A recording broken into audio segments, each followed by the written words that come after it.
तो सभी भाइयों एवं बहनों को नमस्कार। स्वागत है आपका आपके अपने चैनल सक्सेस जंक्शन एक कदम सफलता की ओर में।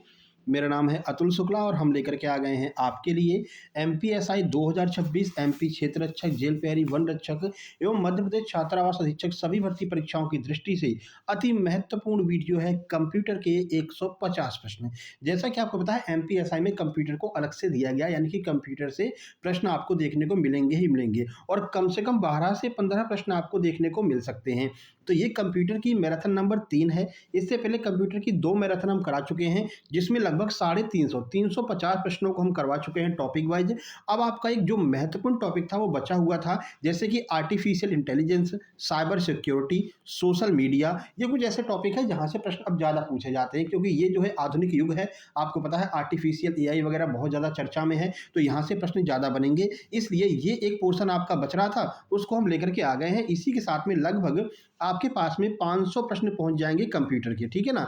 अब इतने ही प्रश्न सफिशिएंट है। अब आपको केवल इतना ही कर लेना है। ये 500 प्रश्न आप कर लेंगे तो इससे बाहर एक भी प्रश्न जाने वाला नहीं है। सारे प्रश्न आपको इसी में देखने को मिल जाएंगे, ठीक है। तो तीनों वीडियो आपको देख लेनी है कंप्यूटर की। इससे पहले हम सिविक्स यानी कि नागरिक शास्त्र की 2 मैराथन अपलोड कर चुके हैं। एक मैराथन और आएगी नागरिक शास्त्र की, तो आपका नागरिक शास्त्र कंप्लीट हो जाएगा। हिस्ट्री की एक मैराथन अपलोड कर चुके हैं। अभी ज्योग्राफी की पहली मैराथन आने वाली है। कल सुबह आपको जो है ज्योग्राफी की पहली मैराथन मिल जाएगी। एमपी जी के करवा चुके हैं, एमपी का करंट अफेयर करवा चुके हैं। इंडियन जी के करवा चुके हैं, इंडियन की करंट अफेयर करा चुके हैं। और कल हमने जो है एपटेक के द्वारा जो पुलिस और आपके आबकारी में प्रश्न पूछे गए थे जीके जीएस साइंस के, उनको भी कल हमने करवा दिया। 100 प्रश्न करवा दिए हैं। तो कल वाली वीडियो भी आपने देख ली होगी, ये हम उम्मीद करते हैं, ठीक है। तो वीडियो को लाइक करके चैनल को सब्सक्राइब कर दीजिए, जिससे आगे आने वाली जितनी भी मैराथन्स हैं वो टाइम टू टाइम आपके पास में पहुंच सकें। 16 तारीख को आपका एग्जाम है, तो 15 तारीख तक आपकी बेहतरीन तरीके से सारी मैराथन करवा देंगे, तो आपकी एक अच्छी तैयारी हो जाएगी, ठीक है मेरे भाई। चलिए अब शुरुआत करते हैं। आइए देखते हैं। शुरुआत करेंगे आर्टिफिशियल इंटेलिजेंस से, यानी कि एआई से, जो सबसे ज़्यादा चर्चा में बना हुआ है। चलिए देख लेते हैं एआई से कौन कौन से प्रश्न अभी तक एपटेक ने पूछे हैं ग्रुप 4 एवं अन्य एग्जाम में, जो जो एग्जाम एपटेक के द्वारा करवाए गए हैं। तो पहला प्रश्न है एआई यानी आर्टिफिशियल इंटेलिजेंस का जनक क्या होता है, कौन है। सबसे पहले आपको यही ध्यान रखना है कि एआई का फुल फॉर्म क्या है, आर्टिफिशियल इंटेलिजेंस। तो एआई का जनक कौन है, जॉन मैकार्थी। ये बहुत पूछा जाता है, मोस्ट इंपोर्टेंट है, आप इसको स्टार मार्क कर लेना। जॉन मैकार्थी को आर्टिफिशियल इंटेलिजेंस का जनक या फिर पिता माना जाता है। अगला है ट्यूरिंग टेस्ट का उपयोग क्या मापने के लिए किया जाता है। तो मशीन की बुद्धिमत्ता को मापने के लिए हम ट्यूरिंग टेस्ट का प्रयोग करते हैं कि ये मशीन कितना इंटेलिजेंस रखती है, कितनी बुद्धिमत्ता इसके अंदर है। अगला, दुनिया का पहला एआई रोबोट जिसे नागरिकता मिली है वो कौन है। तो वो है सोफिया।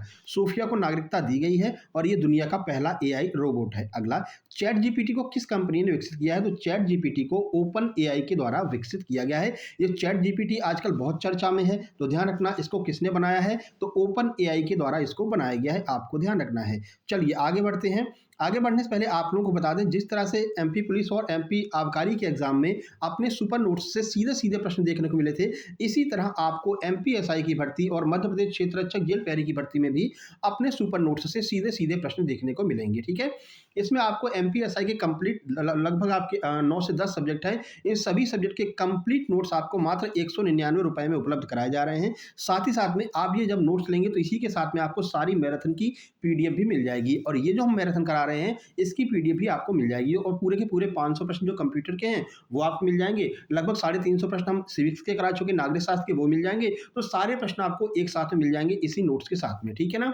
इसके अलावा मध्य प्रदेश क्षेत्र से जेल प्रहरी के 1400 पोस्ट आने वाली, आपको पता है मार्च में एग्जाम है, तो इसके भी कंप्लीट नोट्स मात्र 189 रुपए में उपलब्ध है। अब ये नोट्स प्राप्त कैसे करेंगे, तो छोटी सी प्रक्रिया, ये क्यूआर कोड आपको दिखाई दे रहा है, इसका स्क्रीनशॉट खींच लीजिए, ठीक है। इसका स्क्रीनशॉट खींच लीजिए।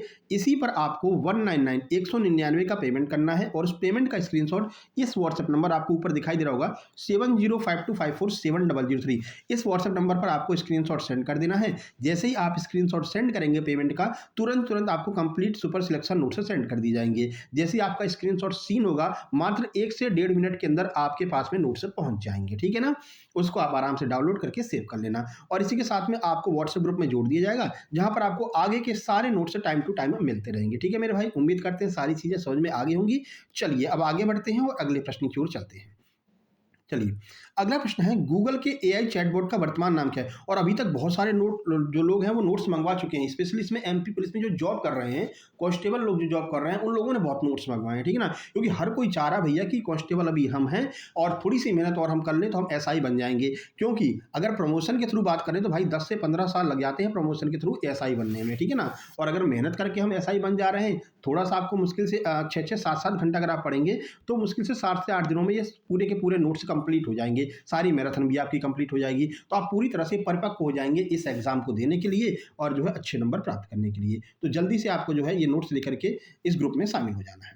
चलिए, अगला प्रश्न है गूगल के एआई चैटबॉट का वर्तमान में नाम क्या है? तो आपने सबने सुन रखा होगा जेमिनी, कहते हैं गूगल जेमिनी। तो गूगल जेमिनी जो है वो गूगल के एआई चैटबॉट का वर्तमान नाम है।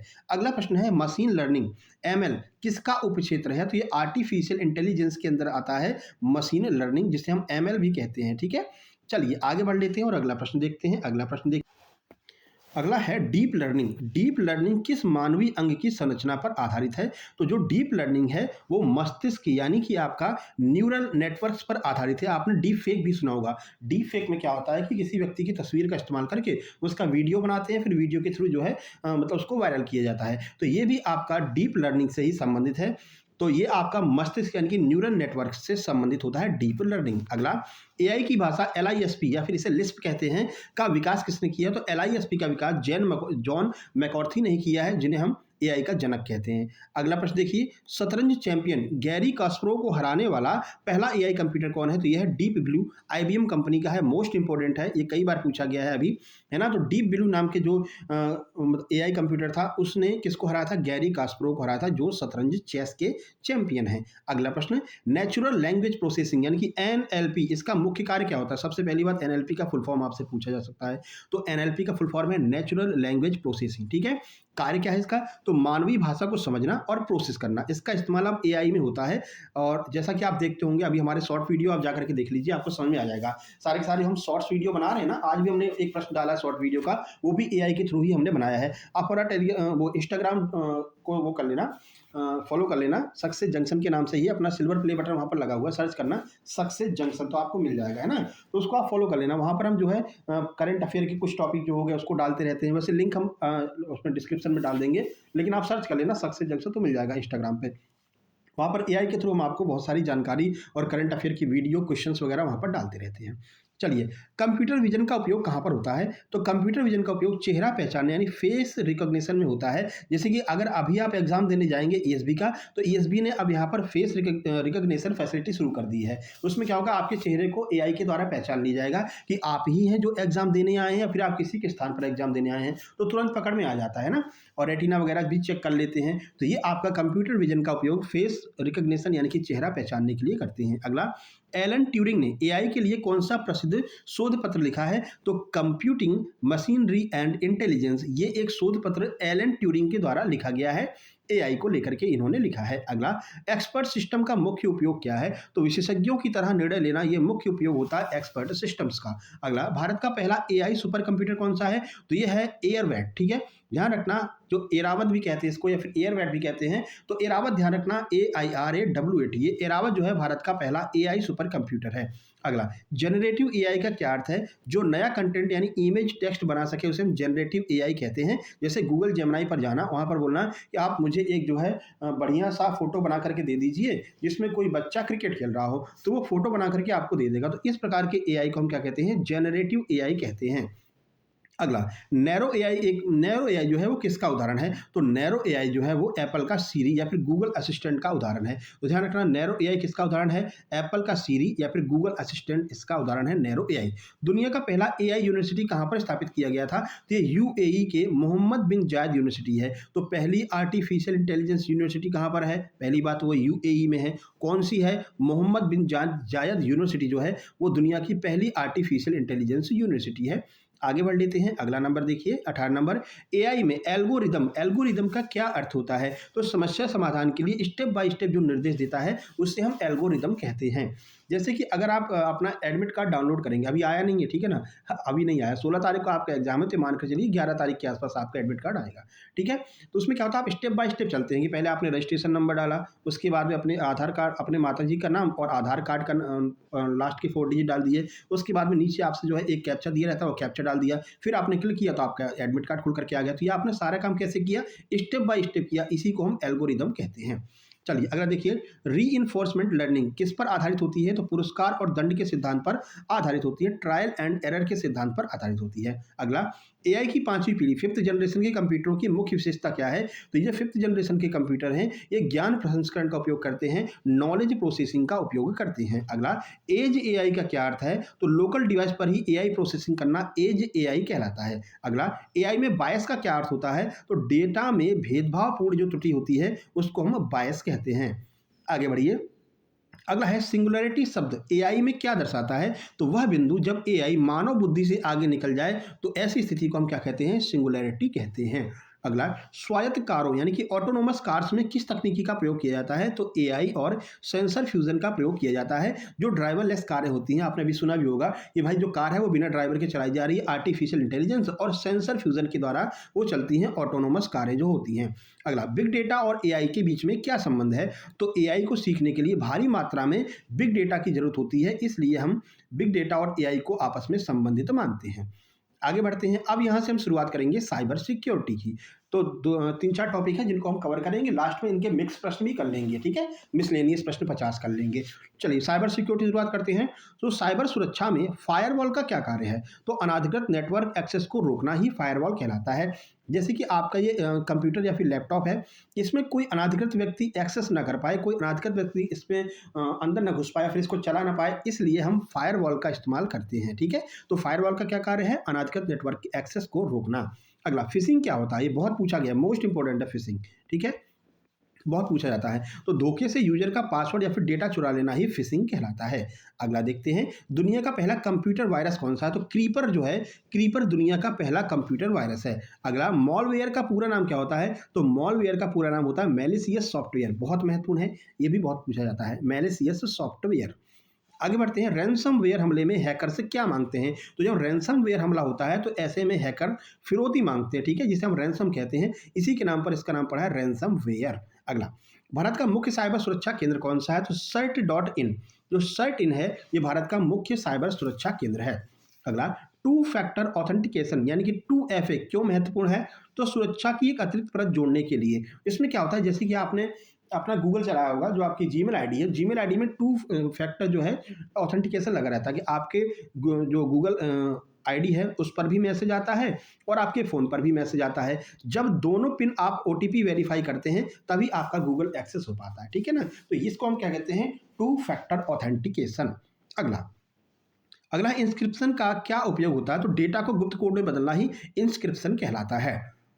अगला, व्हाइट हैट हैकर्स, ये भी बहुत महत्वपूर्ण है। White hat hackers, white hat hackers क्या किसे कहते हैं? तो जो नैतिक हैकर्स होते हैं, जिन्हें हम एथिकल हैकर कहते हैं, वो क्या करते हैं कि अच्छे कार्यों के लिए कंप्यूटर को हैक करते हैं। इसका मतलब है कि आपके कंप्यूटर में कोई प्रॉब्लम अगर होगी तो ये हैकर से हैक कर लेंगे। जब हैक करके आपको दिखाएंगे, देखो हम अगर इसको हैक कर रहे हैं तो कैसे हैक कर पा रहे हैं, यानी कोई ना कोई प्रॉब्लम है, फिर इसको जो है ये लोग सुधार देते हैं। तो इसको हम कहते हैं नैतिक हैकर या फिर एथिकल हैकर कहते हैं। अगला, अगला है ट्रोजन हॉर्स। ट्रोजन हॉर्स क्या होता है?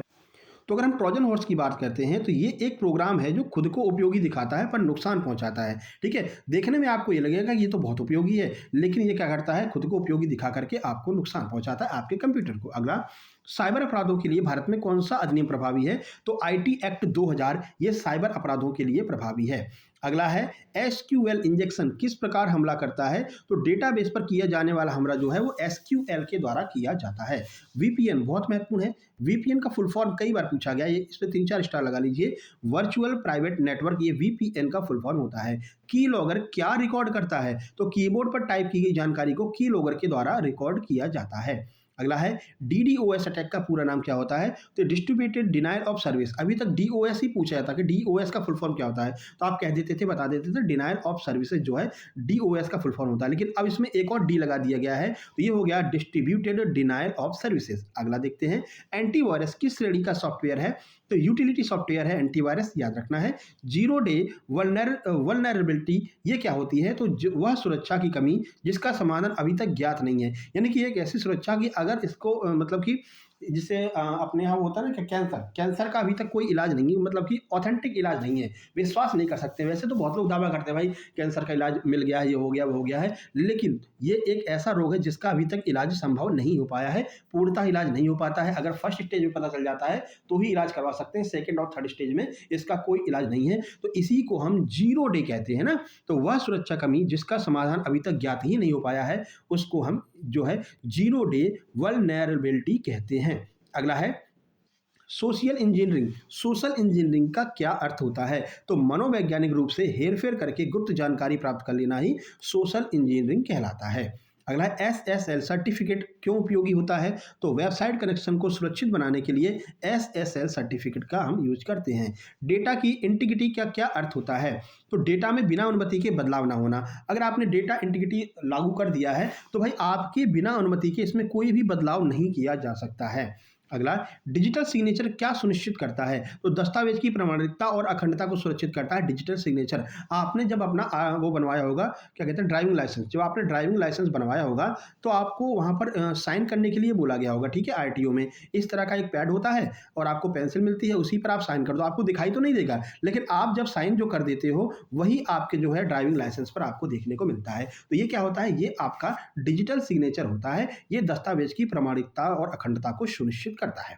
अगला, एडवेयर क्या होता है? तो अनचाहे विज्ञापन दिखाने वाले जो सॉफ्टवेयर होते हैं उन्हें हम एडवेयर कहते हैं। कंप्यूटर में स्पैम किससे संबंधित है? तो अब जो अवांछित ईमेल होते हैं, आपके ईमेल में एक स्पैम नाम का फोल्डर होता है, स्पैम, ठीक है ना, उसमें जो एडवर्टीजमेंट वाले जो होते हैं मेल होते हैं वो सब वहाँ पर डले रहते हैं, तो इसको हम क्या कहते हैं? स्पैम फोल्डर कहते हैं, यानी अवांछित ईमेल जिसे हम चाहते नहीं कि हमारे पास आए लेकिन फिर भी वो आते हैं, तो हम इसको स्पैम में काउंट करते हैं। अगला है सैंडबॉक्स तकनीकी का उपयोग क्यों होता है? तो असुरक्षित प्रोग्राम को अलग वातावरण में चलाने के लिए सैंडबॉक्स टेक्निक का प्रयोग होता है। अगला है साइबर सुरक्षा की CIA ट्राइड क्या है? तो ये आपका कॉन्फिडेंशियलिटी, इंटीग्रिटी और अवेलेबिलिटी के आधार पर बनाई जाती है CIA ट्रेंड। तीनों का नाम ही इसको मिला करके बताया जाता है CIA में तीनों चीज़ें आपको दिखाई दे रही हैं, ठीक है, एक आपका कॉन्फिडेंशियलिटी है, एक आपका इंटीग्रिटी है और एक आपका अवेलेबिलिटी है, ठीक है। आगे बढ़ लेते हैं। अब यहाँ से हम शुरुआत करेंगे इंटरनेट और नेटवर्किंग की। देखिए, तो पहला प्रश्न है, इंटरनेट का जनक किसे माना जाता है? इंपॉर्टेंट है, ध्यान रखना, विंटसर्फ महोदय को इंटरनेट का जनक मानते हैं। अगला देखिए, अगला WWW का आविष्कार किसने किया था? तो टिम बर्नर्स-ली के द्वारा WWW का आविष्कार किया गया था। ये बहुत ज़्यादा महत्वपूर्ण है। आगे बढ़ते हैं। भारत में इंटरनेट की शुरुआत कब से हुई थी? 15 अगस्त 1995 से इंटरनेट की शुरुआत हुई थी। HTTP का पूर्ण रूप क्या होता है? तो HTTP का फुल फॉर्म है हाइपर टेक्स्ट ट्रांसफर प्रोटोकॉल, ठीक है। आगे बढ़िए। URL का फुल फॉर्म क्या है? ये भी दोनों महत्वपूर्ण है आपके लिए, है ना। तो URL का फुल फॉर्म होता है यूनिफॉर्म रिसोर्स लोकेटर। आगे बढ़ते हैं। अगला प्रश्न है, कंप्यूटर को इंटरनेट से जोड़ने वाला डिवाइस कौन सा होता है? तो ये आपका मॉडेम होता है। IP एड्रेस के कितने वर्जन हैं? तो IP एड्रेस के 2 वर्जन होते हैं, एक तो IPv4 होता है, एक IPv6 होता है। ये 2 वर्जन ही जो है जारी किए गए हैं IP एड्रेस के। अगला, IPv6 जो है वो एड्रेस कितने बिट का होता है? तो 128 बिट का जो एड्रेस होता है उसे हम IPv6 एड्रेस कहते हैं। अगला है, वाईफाई का फुल फॉर्म क्या होता है? वाईफाई का फुल फॉर्म है वायरलेस फिडेलिटी। अगला, DNS का क्या कार्य है? तो डोमेन नाम को IP एड्रेस में बदलना DNS कहलाता है, ये DNS का कार्य होता है। अगला, सबसे बड़ा और सार्वजनिक नेटवर्क कौन सा है? तो ये है इंटरनेट। क्लाउड कंप्यूटिंग का सबसे बड़ा लाभ क्या होता है? तो इंटरनेट पर डेटा और संसाधनों का साझा उपयोग करना ही क्लाउड कंप्यूटिंग कहलाता है। OSI मॉडल में कितनी परतें होती हैं? मोस्ट इंपॉर्टेंट है। तो OSI मॉडल में 7 परतें आपको देखने को मिलेंगी। अगला, ईमेल भेजने के लिए कौन सा प्रोटोकॉल उपयोग में लाया जाता है? तो ईमेल भेजने के लिए SMTP प्रोटोकॉल का इस्तेमाल करते हैं। आईओटी का फुल फॉर्म क्या होता है? इसको कहते हैं इंटरनेट ऑफ थिंग्स। ये भी आपके लिए महत्वपूर्ण है, ये भी पूछा जा चुका है पटवारी में। तो इंटरनेट ऑफ थिंग्स आईओटी का फुल फॉर्म। वेब ब्राउज़र का एक उदाहरण दीजिए, तो गूगल हो गया, गूगल क्रोम हो गया, मोजिला फायरफॉक्स हो गया, ये सारे के सारे वेब ब्राउज़र के उदाहरण होते हैं। यूसी ब्राउज़र हो गया, ओपेरा मिनी हो गया, ठीक है। अगला इंटरनेट क्या है? तो किसी संगठन का निजी आंतरिक नेटवर्क जो होता है वो इंट्रानेट कहलाता है। वो इंटरनेट तो पूरे विश्व में लागू है ना, पूरे विश्व में इंटरनेट चलता है। लेकिन अगर आपको इंट्रानेट लगवाना है, इंट्रानेट ध्यान रखना, इंटरनेट और इंटरनेट में फ़र्क है, ठीक है ना। इंट्रानेट जो है वो किसी संगठन का निजी आंतरिक नेटवर्क होता है, वो केवल उसी संगठन के द्वारा चलाया जाता है, ठीक है। तो ये आपका इंटरनेट और इंट्रानेट में फ़र्क होता है। नेटवर्क के बीच डेटा पैकेट भेजने वाला डिवाइस क्या कहलाता है? तो नेटवर्कों के बीच में डेटा पैकेट को भेजने वाला डिवाइस राउटर कहलाता है। क्या कहलाता है? राउटर कहलाता है। चलिए आगे बढ़ते हैं और अगला प्रश्न देखते हैं। अगला है ब्लूटूथ जो है वो किस प्रकार के नेटवर्क का उदाहरण होता है? तो ब्लूटूथ जो है वो पैन नेटवर्क का उदाहरण, पैन यानी पर्सनल एरिया नेटवर्क, ठीक है। जैसे कि आप अगर ब्लूटूथ यूज कर रहे हैं तो भाई अपने एक एरिया में ही ये काम करता है। मान लीजिए 10 मीटर के एरिया में ही काम करेगा, ठीक है। इससे बाहर गया तो कहता भैया नेटवर्क नहीं पकड़ रहा है, यानी कि ब्लूटूथ नहीं पकड़ रहा है। ये पर्सनल एरिया नेटवर्क होता है। आगे बढ़ते हैं, अगला है डेटा ट्रांसफर की गति किस में मापी जाती है? तो बीपीएस में नापते हैं, बिट्स पर सेकंड। अगर आगे बढ़िए, सर्च इंजन ये का क्या कार्य होता है? तो वेबसाइट को इंडेक्स करना या फिर उसको खोजना ही सर्च इंजन का कार्य होता है, जैसे कि गूगल। आगे बढ़ते हैं, कुकीज़ क्या होता है? तो यूज़र की ब्राउज़िंग गतिविधि को ट्रैक करने वाली छोटी सी फाइल कुकीज़ कहलाती है। देखो ये कुकीज़ जो होते हैं, जैसे कि आप एक बार जा कर के गूगल में सर्च कर लीजिए कि हमको एक नए शूज़ मँगवाना है, ठीक है? तो फिर आप कोई भी वेबसाइट चलाइए, आपको शूज़ का ऐड आने लगता है। अब ये ऐड कैसे आने लगता है? ये कुकीज़ ही होते हैं। वो कुकीज़ जा कर के बता देते हैं उस कंपनी को, फ्लिपकार्ट को, कि भैया उसको शूज़ चाहिए, उसने एक बार आकर के चेक किया है, यानी उसके मन में कहीं न कहीं ये ज़रूर है कि भाई हमको जूते खरीदने हैं। तो आप किसी भी, आप व्हाट्सएप चलाइए, आप फेसबुक चलाइए, आप इंस्टाग्राम चलाइए, आपको नीचे शूज़ का ऐड ज़रूर देखने को मिलेगा कि भाई ये शूज़ इस पर इतना ऑफर चल रहा है, ये चल रहा है, ऐसा चल रहा है, ठीक है? तो ये कुकीज़ का कार्य होता है। इससे बचने के लिए इंडिगो मोड में चलाया जाता है। आप जो ब्राउज़िंग करेंगे, इंडिगो मोड में जब चलाएँगे तो कुकीज़ इसमें कार्य नहीं कर पाता है, ठीक है ना? तो ज़्यादातर जो यूज़र यूज़ करते हैं वो इंडिगो मोड का यूज़ करते हैं, जिससे कि कुकीज़ को ना पता चल पाए कि हम क्या सर्च कर रहे हैं, क्या देख रहे हैं, कुकीज़ को ना पता चल पाए। अगला, दुनिया का पहला नेटवर्क कौन-सा था? तो ये था आरपानेट। आरपानेट दुनिया का पहला नेटवर्क। अगला, बैंडविड्थ क्या दर्शाती है? तो डेटा ट्रांसफ़र की जो अधिकतम स्पीड होती है वो बैंडविड्थ के द्वारा दर्शाई जाती है। आईएसपी का फुल फॉर्म क्या होता है? इंटरनेट सर्विस प्रोवाइडर, ये आईएसपी का फुल फॉर्म होता है। चलिए अब आगे बढ़ते हैं और शुरुआत करते हैं सोशल मीडिया की। यहाँ से प्रश्न बनने की ज़्यादा संभावना है। चलिए, पहला है फेसबुक। मेटा के संस्थापक कौन है? पहले भी ये फेसबुक हुआ करता था, अब इसका नाम चेंज हो गया, मेटा हो गया। अभी एक एग्जाम में प्रश्न पूछा गया कि फेसबुक का दूसरा नाम क्या हो गया है, तो ये मेटा हो गया, ठीक है। तो मार्क जुकरबर्ग जो है वो फेसबुक या फिर मेटा के संस्थापक है। अगला, ट्विटर का नया नाम क्या है? तो ट्विटर का नाम बदल करके एक्स कर दिया गया है। आगे बढ़ लेते हैं। अगला, हैशटैग का उपयोग सबसे पहले किस प्लेटफॉर्म पर हुआ था? तो सबसे पहले ट्विटर पर हैशटैग का प्रयोग शुरू हुआ था, उसके बाद में अब आप हैशटैग का प्रयोग फेसबुक पर भी कर सकते हैं, यूट्यूब में भी कर सकते हैं, हर जगह कर सकते हैं। यूट्यूब की स्थापना कब हुई थी? तो 2005 में यूट्यूब की स्थापना हुई थी। अगला है, इंस्टाग्राम को फेसबुक ने कब खरीदा है? तो 2012 में इंस्टाग्राम को फेसबुक ने खरीद लिया है। माइक्रो ब्लॉगिंग का एक उदाहरण दीजिए। माइक्रो ब्लॉगिंग का एक उदाहरण है ट्विटर या फिर एक्स हम जिसे कहते हैं, ये एक प्रकार का माइक्रो ब्लॉगिंग का उदाहरण हो जाएगा। अगला, व्हाट्सएप। व्हाट्सएप के संस्थापक कौन है? तो ब्रायन एक्टन और जॉन कॉम जो है वो व्हाट्सएप के संस्थापक हैं। लिंक्डइन का मुख्य उपयोग क्या होता है? व्यावसायिक नेटवर्क और नौकरी खोजने के लिए लिंक्डइन का प्रयोग किया जाता है। अगला, स्नैपचैट की मुख्य विशेषता क्या है? ये सब ऐसी चीज़ें हैं जो आपने जरूर यूज़ की होंगी या फिर डेली यूज़ कर रहे होंगे, लेकिन इसकी स्थापना कब हुई, इसके संस्थापक कौन है, इनके बारे में नहीं पता है। ये कैसे पता करेंगे, है ना? यूज़ तो डेली कर रहे हैं। अब आपसे यही पूछा जाएगा, स्नैपचैट की मुख्य विशेषता क्या होती है? गायब हो जाने वाले मैसेज यानी कि डिसअपेयरिंग मैसेज होते हैं वो स्नैपचैट पे देखने को मिलते हैं। अगला है मेटावर्स। मेटावर्स शब्द का क्या अर्थ होता है? तो एक आभासी 3D इंटरनेट की दुनिया को हम मेटावर्स कहते हैं। अगला है, टिकटॉक की पेरेंट कंपनी कौन सी है? तो टिकटॉक की जो पेरेंट कंपनी है वो है बाइटी डांस। बाइट डांस जो है वो टिकटॉक की पेरेंट कंपनी है। पहले टिकटॉक बहुत चलता था अपने यहाँ, अब तो बैन ही कर दिया ना। अगला है, सोशल मीडिया पर ट्रेंडिंग का क्या अर्थ होता है? तो जो विषय सबसे ज़्यादा चर्चा में रहे हों, जिनकी सबसे ज़्यादा सर्च किया गया हो, उसे हम ट्रेंडिंग सब्जेक्ट कहते हैं। भारत का अपना सोशल मीडिया प्लेटफॉर्म कौन सा है? तो ये कू, अभी हाल ही में चर्चा में रहा है कू। कू जो है वो भारत का अपना खुद का सोशल मीडिया प्लेटफॉर्म है। अगला, टेलीग्राम किस देश का ऐप है? तो ये रूस का ऐप है, जिसका हेड ऑफिस दुबई में स्थित है। आगे बढ़ते हैं। अगला है क्लिक बैट। क्लिक बैट क्या होता है? तो क्लिक पाने के लिए भ्रामक शीर्षक का उपयोग करना ही क्लिक बैट कहलाता है। जैसे आपने देखा होगा, अभी धर्मेंद्र, एक्टर धर्मेंद्र वाले केस में हुआ था ना कि धर्मेंद्र जी की मृत्यु नहीं हुई थी, फिर भी दिखा दिया गया कि महान अभिनेता धर्मेंद्र हमारे बीच में नहीं रहे। तो ये जो भ्रामक प्रचार किया जा रहा है, इसी को क्लिक पाने के लिए, जिससे लोग क्लिक कर दें इस पर, इसको हम कहते हैं क्लिक बैट। आगे बढ़ते हैं। इन्फ्लुएंसर मार्केटिंग क्या है? तो प्रसिद्ध हस्तियों के द्वारा उत्पादों का प्रचार करवाना ही इन्फ्लुएंसर मार्केटिंग कहलाता है। जैसे कि इंस्टाग्राम पर लोग फेमस हो जाते हैं, फिर उनको ऐड मिलना शुरू हो जाता है, ठीक है ना? तो यही आपका इन्फ्लुएंसर मार्केटिंग कहलाता है।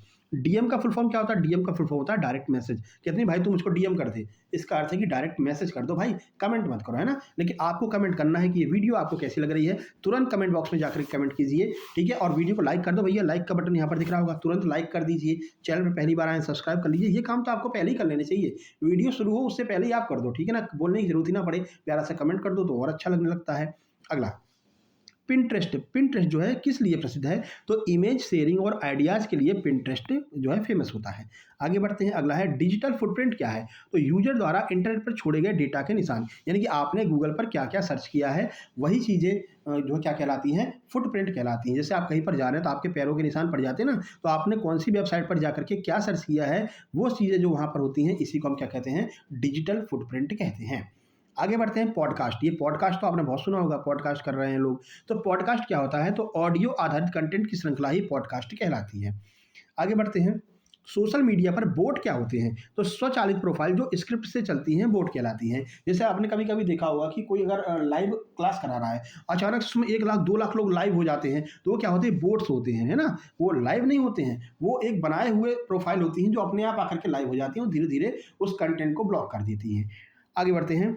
गूगल प्लस को कब बंद किया गया है? तो 2019 में गूगल प्लस को बंद कर दिया गया है। रील्स किस ऐप का फीचर है? ये सारी चीज़ें आप डेली यूज कर रहे हैं, ये पूछी जाएंगी। तो इंस्टाग्राम का फीचर है रील्स। आगे बढ़ते हैं। स्काइप। स्काइप का मालिक कौन है? तो माइक्रोसॉफ्ट जो है वो स्काइप कंपनी का मालिक है। ध्यान रखना, स्काइप किसकी जो है कंपनी है? ये है माइक्रोसॉफ्ट की।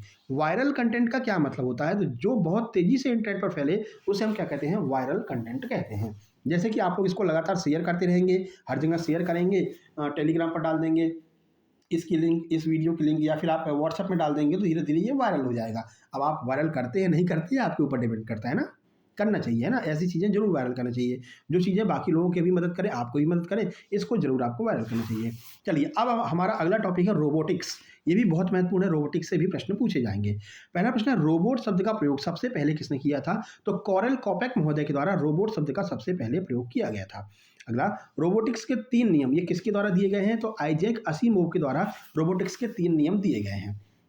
आगे बढ़ते हैं। अगला देखिए, देखो ये कुछ ऐसे प्रश्न हैं जो कठिन है ना, सीधी सी बात है। जब पेपर को कठिन बनाएंगे तो बाकी लोग इसको नहीं अटेम्प्ट करेंगे, फिर तुक्का लगा करके आएंगे। लेकिन आपको हम हर लेवल का, हमारी हर वीडियो का यही सिस्टम होता है, मीडियम लेवल से उठा करके हार्ड लेवल तक आपको ले जाते हैं। कहीं से भी प्रश्न पूछा जाए, कितना भी कठिन पूछा जाए, आप उसको सॉल्व करके आएंगे। ठीक है मेरे भाई, आगे बढ़ते हैं। अगला है, ऑक्टेटर का रोबोट से क्या कार्य है? तो ये ऊर्जा को गति में बदलने का काम करता है ऑक्टेटर। आगे बढ़ लेते हैं।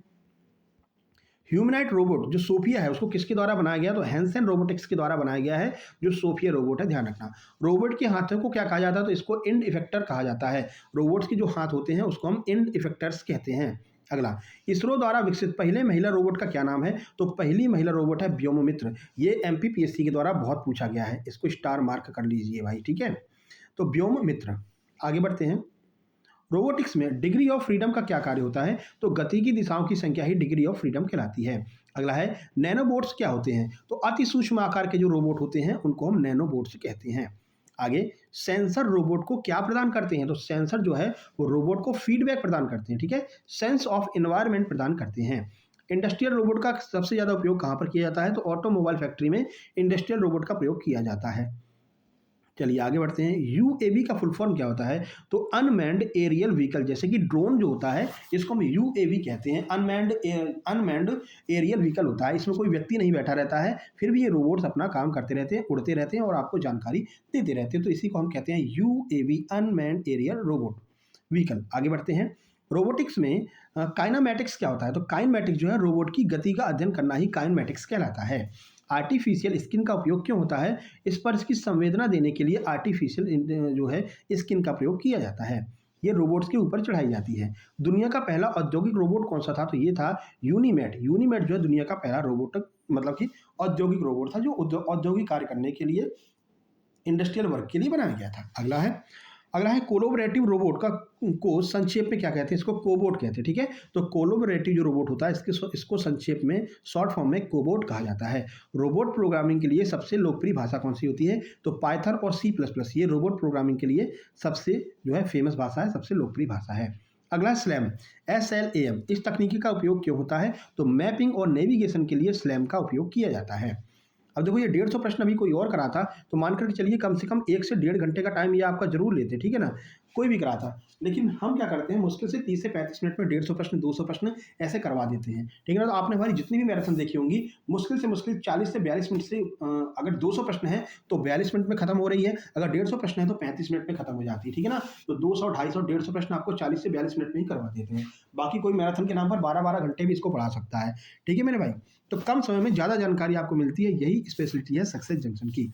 अगला चलिए, मंगल ग्रह पर जाने वाला नासा के पहले रोबोट का क्या नाम था, ये था परसिवरेंस या फिर क्यूरियोसिटी। ये दोनों रोबोट किसके थे, नासा के ही थे।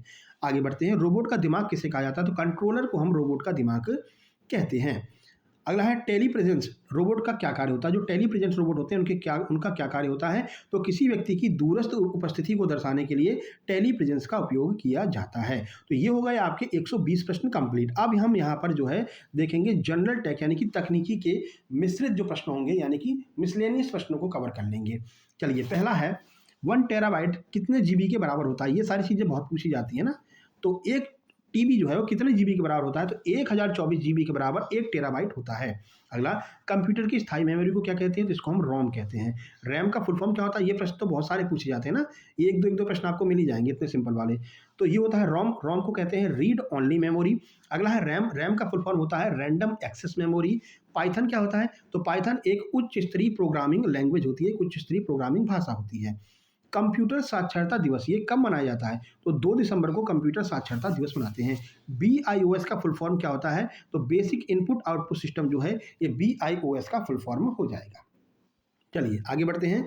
भारत का पहला सुपर कंप्यूटर कौन सा था, परम 8000 जो है भारत का पहला सुपर कंप्यूटर था। हो सकता है आपको ये लगे कि सर ये प्रश्न कुछ दिनों पहले पहली वाली वीडियो में हो चुके हैं। देखो ये प्रश्न बहुत ज़्यादा पूछे जाते हैं, बार बार रिपीटेड प्रश्न है। तो मोस्ट इंपोर्टेंट लगभग 30 प्रश्नों को हमने लास्ट में रख दिया, क्योंकि एकदम लास्ट चल रहा है कंप्यूटर का। आप कंप्यूटर आपका पूरा हो जाएगा, 500 प्रश्न, इससे बाहर एक भी प्रश्न नहीं जाएगा। इतना ही आपको कवर करना है, ठीक है। जो लोग नोट्स लेंगे उनको इसकी PDF भी तुरंत सेंड कर दी जाएगी। चलिए, CPU का मस्तिष्क किसे कहते हैं, तो कंट्रोल यूनिट CU को हम CPU का मस्तिष्क कहते हैं। अगला, IC चिप ये किसकी बनी होती है, सिलिकॉन की बनी होती है। और सिलिकॉन वैली के नाम से कौन सा शहर प्रसिद्ध है, ये कमेंट बॉक्स में आप कमेंट कर दीजिएगा। ब्लॉकचेन तकनीकी का आधार क्या होता है, तो वितरित बही खाता, डिस्ट्रीब्यूटेड लीडर जो होते हैं वो आपका ब्लॉकचेन टेक्निक जो है इस पर ही कार्य करती है। बिटकॉइन के रहस्यमयी आविष्कारक कौन है, ये सतोशी नाकामोतो जो है बिटकॉइन के आविष्कारक हैं। ये कई बार पूछा गया, बिटकॉइन का आविष्कारक सतोशी नाकामोतो। अगला, ओपन सोर्स सॉफ्टवेयर का एक उदाहरण दे दीजिए, तो लिनक्स हो गया, VLC मीडिया प्लेयर हो गया, ये सब ओपन सोर्स सॉफ्टवेयर के उदाहरण होते हैं। PDF का फुल फॉर्म क्या होता है, पोर्टेबल डॉक्यूमेंट फॉर्मेट। अगला आगे बढ़ते हैं, SSD का पूर्ण रूप क्या होता है, सॉलिड स्टेट ड्राइव SSD का फुल फॉर्म होता है। कंप्यूटर में बग का क्या कार्य होता है, तो प्रोग्राम में त्रुटि यानी एरर को दर्शाने के लिए बग का प्रयोग करते, कहते हैं उसके सिस्टम में बग आ गया है, यानी कि एरर आ गया है। माइक्रोसॉफ्ट के वर्तमान CEO कौन है, सत्या नडेला। अगला, एप्पल कंपनी के संस्थापक कौन है, स्टीव जॉब्स। आगे बढ़ लेते हैं, USB इसका फुल फॉर्म क्या होता है, यूनिवर्सल सीरियल बस, ये USB का फुल फॉर्म है। अगला है, ऑपरेटिंग सिस्टम का क्या कार्य है, तो हार्डवेयर और यूजर के बीच इंटरफेस बनाना ऑपरेटिंग सिस्टम का कार्य होता है। कैश मेमोरी कहाँ पर स्थित होती है, तो CPU और RAM के बीच में, ये बहुत महत्वपूर्ण है, ध्यान रखना। CPU और RAM के बीच में यहाँ पर आपको देखने को मिल जाएगी क्या, कैश मेमोरी। अगला, मॉनिटर को अन्य किस नाम से जाना जाता है, तो मॉनिटर को हम VDU कहते हैं, विजुअल डिस्प्ले यूनिट। GUI का फुल फॉर्म क्या होता है, ग्राफिकल यूजर इंटरफेस, ये GUI का फुल फॉर्म। आगे बढ़ते हैं, बाइनरी नंबर सिस्टम में कितने अंक होते हैं, तो 2 अंक होते हैं, 0 और 1, ये बाइनरी सिस्टम के अंक होते हैं। ASCII का फुल फॉर्म क्या है, American standard code for information interchange, ये ASCII का फुल फॉर्म है। आगे बढ़ते हैं, कंप्यूटर के भौतिक पुर्जों को क्या कहा जाता है, जिन पुर्जों को हम छू सकते हैं, महसूस कर सकते हैं, उसको हम हार्डवेयर कहते हैं। जैसे कि आपका माउस हो गया, CPU हो गया, जो भी चीज़ें हम छू सकते हैं। अगला, इंटरनेट पर वस्तुओं को खरीदने और बेचने को क्या कहा जाता है, इसको हम कहते हैं ई कॉमर्स। अगला, फोर्ट्रॉन क्या है? तो फोर्ट्रॉन जो है वो पहली उच्च स्तरीय प्रोग्रामिंग लैंग्वेज है। डेटा को सूचना में बदलने की प्रक्रिया को क्या कहते हैं? इसको हम प्रोसेसिंग कहते हैं। अगला है, फाइबर ऑप्टिक्स किस सिद्धांत पर कार्य करती है? तो पूर्ण आंतरिक परावर्तन, टोटल इंटरनल रिफ्लेक्शन पर कार्य करती है फाइबर ऑप्टिक्स। अगला है, वर्चुअल रियलिटी वीआर का अनुभव करने के लिए क्या आवश्यक है? इसके लिए आपको वीआर हेडसेट होना चाहिए। जैसे कि आप 3D फिल्में देखने जाते हैं तो आपको एक चश्मा पहना दिया जाता है, तो वो इसी आधार पर कार्य करता है। आपको लगता है कोई मुक्का मारा तो आपको लगता है बिल्कुल मुक्का मुझ में ही पड़ रहा है, तो ये आपका वीआर हेडसेट पर ही कार्य करता है। तो इस तरह से आपके इस वीडियो के 150 प्रश्न समाप्त होते हैं और टोटल कंप्यूटर के 500 प्रश्न कंप्लीट होते हैं यहाँ पर, ठीक है। पहली वीडियो में हमने आपका लगभग 150 प्रश्न करवाए थे, 200 प्रश्न करवाए थे। पहली वीडियो में हमने 200 प्रश्न करवाए थे पहली मैराथन में, सेकंड मैराथन में 150 प्रश्न करवाए थे और इस मैराथन में 150 प्रश्न करवा दिए हैं। तो ये टोटल आपके 500 प्रश्न हो गए हैं कंप्यूटर के, इससे बाहर नहीं जाएगा। नोट्स तुरंत ले लीजिएगा, नोट्स के साथ में आपको ये सारे 500 प्रश्न मिल जाएंगे एक साथ में कंप्यूटर के, है ना। और बाकी और भी सब्जेक्ट जो हैं, जो आपका जैसे कि हमने नागरिक शास्त्र करवाया, उसके भी लगभग 450 प्रश्न हो चुके हैं, वो भी आपको मिल जाएंगे, ठीक है।